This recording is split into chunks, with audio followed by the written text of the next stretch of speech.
and we are going to go ahead and flip over to the whiteboard and get started. So what we're going to talk about tonight is solving for y. And the reason that we're going to spend most of our time talking about that is because when you get to this next section, which is called section 4.6, that's the hard part, to be honest with you. And they've got some doozies in there to solve for y. So we're going to spend most of our time tonight doing that, and then Miss Young will probably spend most of her time on Thursday night doing that too, because it's some of them can just be really, really daunting. And so, especially since, remember, I didn't teach algebra before all of this stuff, if I lose you, you need to tell me, and that way, you know, we can go back and kind of see what happened. All right, so having said that, these, we are going to do this solving for y all evening. And unfortunately, I'm going to go ahead and start out with everybody's non-favorite stuff. We're going to start out with fractions. We might as well just jump right in. So we're going to do x equals 5y plus 4 divided by 8. And so on all of these that we do tonight, and then on all of them that you do in this next section, 4.6, your goal is to get y by itself. That's just what it means when it says solve for y. So anytime that any of these present you with a fraction, my first piece of advice would be to multiply both sides by the denominator of the fraction, and that way you can get rid of it. Okay, so what we're going to do here is, if we look over on the left-hand side, x doesn't have a denominator, but on the right-hand side, our denominator is an 8. And so we are going to come in here and multiply both sides of our equation by 8. And the whole goal of that is to basically get rid of the fraction, just because that's easier. So if we look over here on the left, we've got 8x. But then over here on the right, we've got something really nice that happens. These 8s right here just cancel out because we've got 1 in the numerator and 1 in the denominator. And so then all we have is 5y plus 4. And then what you have to remember here is that you're trying to solve for y, which means you're trying to get y by itself. So you'll notice that on the side that has the y, you have two things. You have a 5 that goes with the y and a plus 4. And so you want to subtract that 4 first. So we're going to move that over here, and that's going to give me, remember, we cannot combine those two things, so that's just going to be 8x minus 4. And then we have 5y right here. And then since the 5 is multiplying with the y, what we are going to do is divide by it. And remember, when you do that, you have to divide the entire side of the equation. And so what you really have is 8x minus 4. All of that, so you have to make sure that the fraction bar goes with everything, divided by 5 equals y.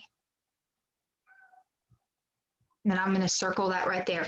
Now, one thing I did want to point out on all of these, a lot of times it really bothers people that when I do this, I happen to have the y over here on the right-hand side. A lot of times people want to write y on the left, and that's really okay. It really doesn't matter. It doesn't change anything if you do that. So if you wanted to, you could say y equals 8x minus 4 over 5, or vice versa. It really doesn't make a bit of difference if you write it first or if you write it last. So don't let that bother you at all. All right, what do you think? Good, bad? All right, I'll take that as I got that. Just to let you know, can you hear me?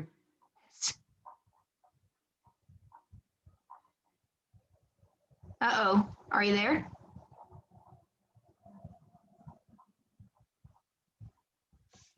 Hey, Shane.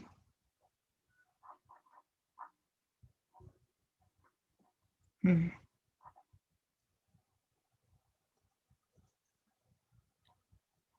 Can you hear me? I can. Can you not hear me? Uh-oh. Let me try the chat.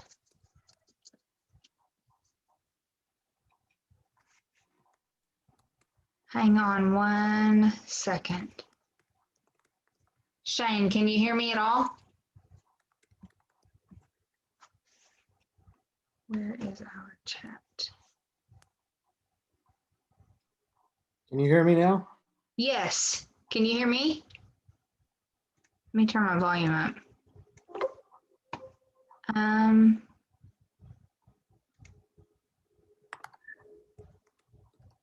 Let's see. Can you hear me?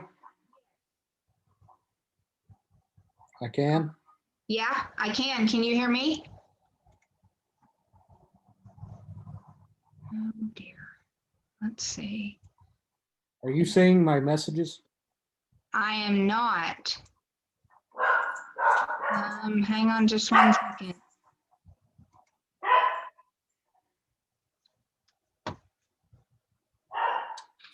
Yes, ma'am.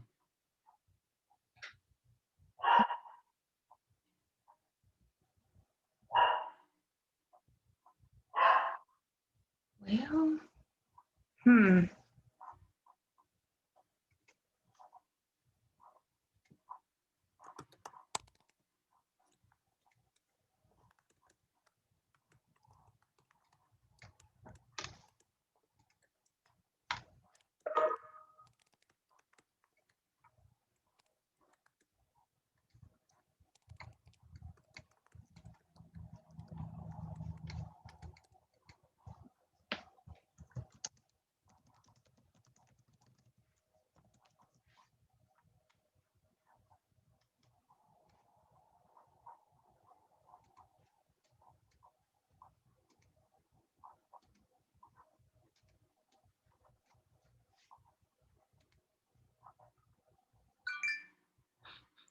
well. Shane, can you not hear me at all? Yes, ma'am, I can. Can you Oh, hear okay. me? I can hear you now. Are you getting my messages? I am not. Okay. That's, Yeah, I've that's been trying to send you messages, but I could hear you, but it's extremely broken up. Seems to be a lot better right now. Okay. All right. Well, I wonder where your messages are going. That's odd.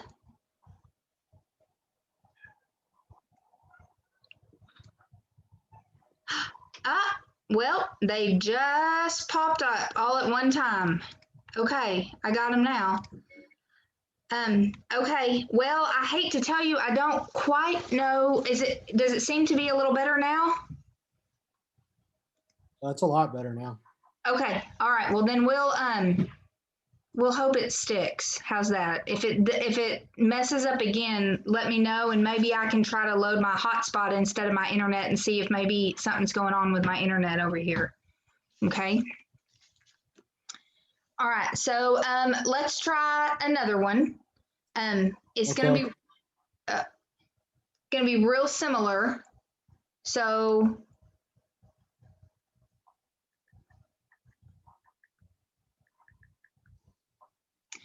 okay. So this one is going to be x equals 4 divided by 3y plus 2.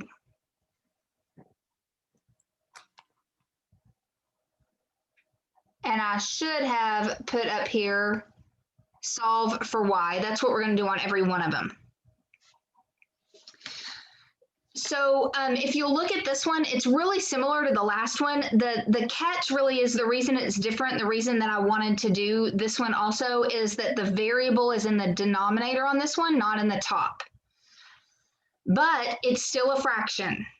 And anytime that it's a fraction, you want to multiply both sides by the denominator. So I'm going to erase this for a second.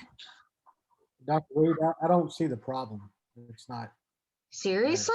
Uh-oh. Okay, hang on. Let's try again.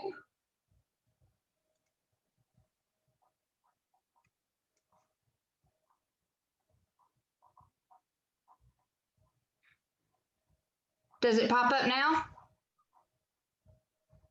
No, it sure doesn't. It says it's paused. What is the problem? Okay, let's try again.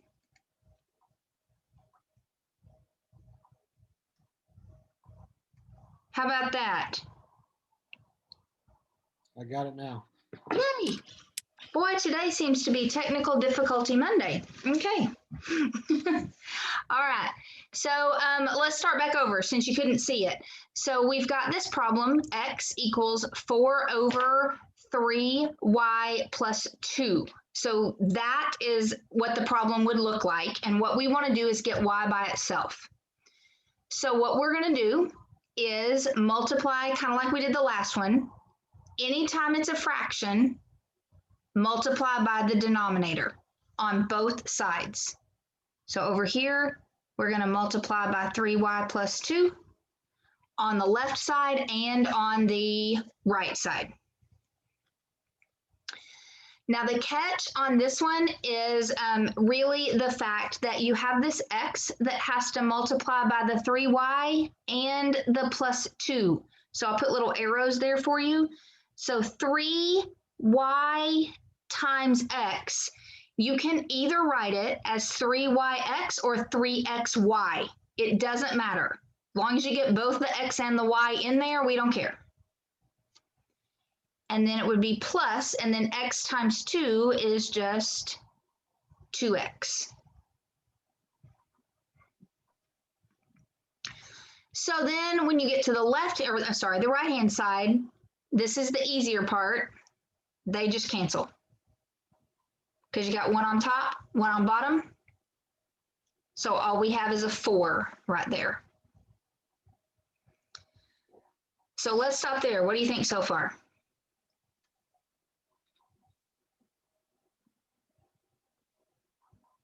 Okay.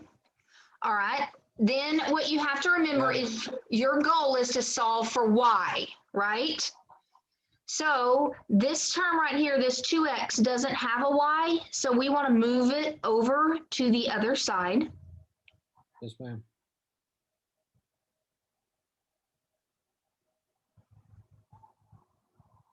And so then we get 3yx equals negative 2x plus 4. Or, this is the one bad thing about math, you can always write something 40 different ways. You could say 4 minus 2x. That doesn't matter. As long as the negative 2 has that, as long as that 2 has the negative in front of it, it really doesn't matter. And then if you'll look over on the left side, with the y, you have both a 3 and an x. You can get rid of them at the same time.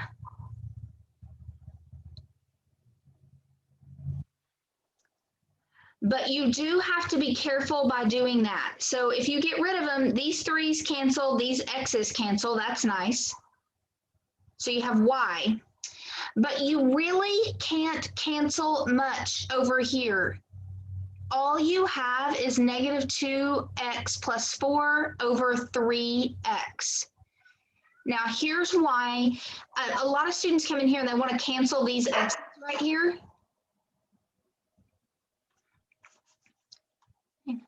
But the problem is that you don't have an x in every piece. So you have to leave that alone. You can't make it any simpler than it is.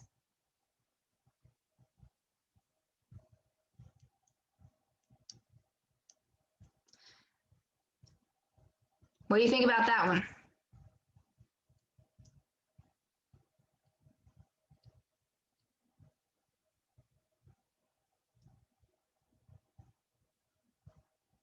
Is it okay?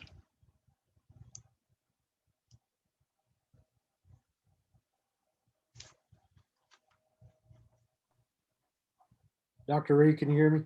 I can. Can you hear me? Can you hear me, Dr. Reed? I can. Let me chat with you. No.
All right, Shane, how about now?